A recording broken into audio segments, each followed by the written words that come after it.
Dr. Placide, Dr. Suer. We just did our presentation on lumbar spinal stenosis, degenerative stenosis of the lumbar spine, and a multidisciplinary approach to that. So, Dr. Suer, if you'd be so kind as to introduce yourself. Yeah, my name is Michael Suer. I'm an assistant professor at the University of Wisconsin, board certified in physical medicine, rehabilitation, and pain medicine, working in the spine clinic. Thank you. And Dr. Placide? Rick Placide. I'm a professor of orthopedic surgery at the Medical College of Virginia in Richmond, Virginia, and I specialize in spine surgery. And I'm Evan Johnson. I'm a physical therapist at Columbia University Medical Center and New York Presbyterian Ox Spine, and assistant professor. So, to kick it off, I think one of the questions that comes up often is, how do we know when to apply the treatment that we apply? So I'd like to start with you, Dr. Suer. When you see a patient and they come in with lumbar spinal stenosis, with neurogenic claudication, so some referred pain down the leg, worse with walking, better with sitting, what are the things that you consider when you consider the next right step for the patient? So I think the first thing I consider is really the dysfunction of the patient. Are they able to do the things they want to do on a day-to-day basis? And that's an individualized question. There are some patients who simply want to be able to go to the grocery store. There's other patients that want to do more high-level activities. And you have to judge your treatment and how you progress through those treatments based on the function of the patient and what their eventual outcome goals are. Oftentimes patients have started some initial treatments before they come in, and they may have a preconceived notion as far as their own history or history of friends as far as what type of further treatments they'd like to pursue. So that's my initial screen as far as what can you and can't you do on a day-to-day basis, what are your goals, and what are your thoughts coming in as far as the treatments that you have available for you. So before going to Dr. Placide, to pick up on that, it's interesting, I often find that patients who come to see me for physical therapy have had physical therapy previously.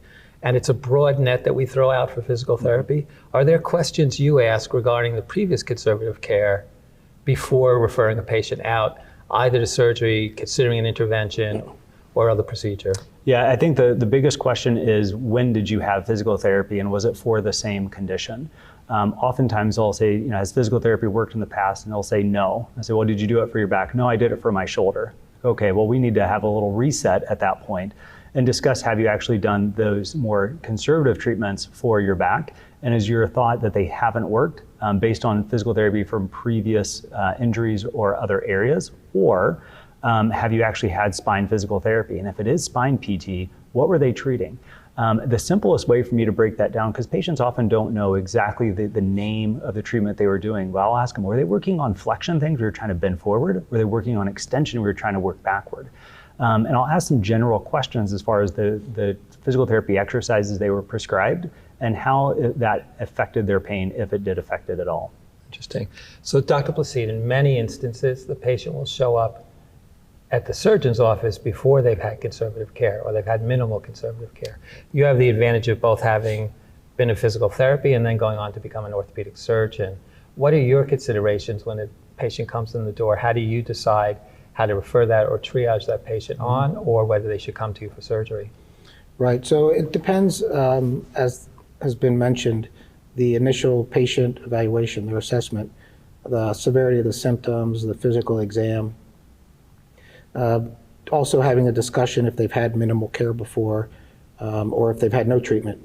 So coming up with a diagnosis, if the patient is already being referred with known lumbar stenosis, meaning they have imaging and they've had someone else evaluate them, that's one story. That's a bit easier. If the patient comes in with the signs and symptoms of lumbar spinal stenosis but has not had any workup, no imaging or previous evaluations, that's different, because then we have to look at the entire differential diagnosis. Is this degenerative lumbar stenosis, or is there something else causing the symptoms? So if we assume that it's basic lumbar spinal stenosis, the treatment is almost always a first referral to physical therapy or manual therapy, chiropractic care, barring any severe neurologic deficits. Following up on that, since this is a condition that favors or tends to affect the elderly the most, it's not unusual to see both musculoskeletal comorbidities and also other medical and systemic comorbidities. What's a typical screen? What information do you want in hand before you make the referral on?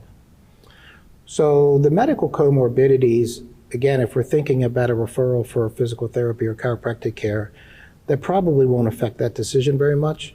I do like to question the patient and make sure that they're being tended to, that they actually follow up with their primary care doctor and their diabetes or heart disease is being checked on. But the next step is really the physical exam. If somebody has obvious neurologic deficits, it's clearly onto advanced imaging to get a diagnosis. And Dr. Suer, you had mentioned that you have some concerns with patients if they're osteoporotic, the exposure to cortisone, should you do an epidural steroid injection. What came to mind to me was also the diabetic patient who may have some mixture of diabetic neuropathy and also lumbar spinal stenosis and is going to be particularly sensitive to the cortisone. How do you work through that with your patients? Yeah, I think that's an interesting topic, and it's one that we're actually debating within the interventional world at this point. There are some research studies that you don't necessarily need a corticosteroid when you're injecting for stenosis, and that a local anesthetic could do a similar treatment as far as the outcomes. So there are some individuals where we may elect to forego the steroid part of the epidural injection. With that, if they are getting a steroid injection and they have other medical comorbidities, I think performing the consent and indicating that there are downstream effects from these injections that they do need to be aware of. For diabetes in particular, we will tell them that their blood sugars may be elevated for several weeks afterward. So if they are checking their blood sugars, if they're using sliding scale insulin, they may need to adjust the amount of insulin they're taking. If we're looking globally at a hemoglobin A1C, that may not matter as much, but it is a significant amount of time where they will have a slightly elevated blood sugar from that. Similar with osteoporosis. If someone has treated osteoporosis, that's different than someone who has osteoporosis and 4 or 5 compression fractures that we really need to be very careful around, because the last thing we want to be doing is causing more harm. And if we do an intervention that does cause more harm, I think we really need to be evaluating what we're doing and determining if that steroid is really necessary or if it's going to be doing potentially more harm than good. Interesting. There's the issue as a physical therapist. We do a lot of patient education, as both of you do, but we spend a lot of time with the patient. There's increasing interest, and rightfully so, in social determinants of healthcare, in lifestyle issues. And so when you think about some of the patient's presentation, the possibility that obesity is contributing to their condition, the possibility that they have other issues going on in their life, the possibility that they may not actually have access to the kind of health care that a lot of society does. Any special considerations in that regard when you refer a patient on or make a decision regarding their care? So we're fortunate enough at our university to have a lot of different options at our disposal: nutritional counseling, weight, the endocrinology, all of the structure is there if the patient needs a particular care for a comorbidity or other. So we're lucky we have that, and that is fairly common that we make those referrals as well. At the same time that we may be referring to physical therapy or to interventional. Yeah. Dr. Suer, I'd ask the same question of you, and also the availability of potentially psychological support. Patient is depressed or has high levels of anxiety. Anything in that regard that you have systemically in your system? Yeah, our system is also very, very fortunate in that in our clinics we are multidisciplinary. So our pain clinic actually has pain psychology and pain psychiatry on staff. They teach lectures on a regular basis to patients, and they can get referrals to that on managing pain and depression or anxiety, and how do you develop these life skills for managing when you have chronic pain. So that's something that we have that's readily available, and we like our patients to take advantage of those resources and make sure that our patients are aware that those resources are available, whether we have a brochure in the room and mention the brochure, or we're doing our due diligence of actually mentioning it during the visit.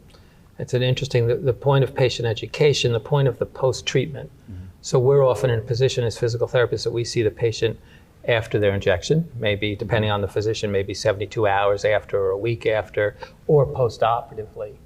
And the encouragement that comes from the physician, the emphasis placed on prior to the procedure, prior to the surgery has a huge impact on our ability to then motivate the patient to a different lifestyle. So I guess I would ask, what's the conversations you have with a patient prior, the patient who does need, let's say, a decompression and possibly a decompression infusion? Right? What's a conversation you have with them prior to the surgery to prepare them for the postoperative? Right. Well, that's a very good question. So the conversation is always based on the surgical procedure and the risks and benefits of the surgery. That's fairly standard. But then we take it next step. I usually discuss the typical in-hospital course that they can expect, as well as the postoperative course, all the way down to 3-6 months down the road. And that typically includes when the patient would be considered, or when we would have the discussion about referring for postoperative physical therapy. That's always part of the discussion preoperatively. And in your case, Dr. Suer? Yeah, I often tell people I'm not going in and fixing the issue. An epidural injection is not going to totally alleviate everything associated with whatever is causing compression.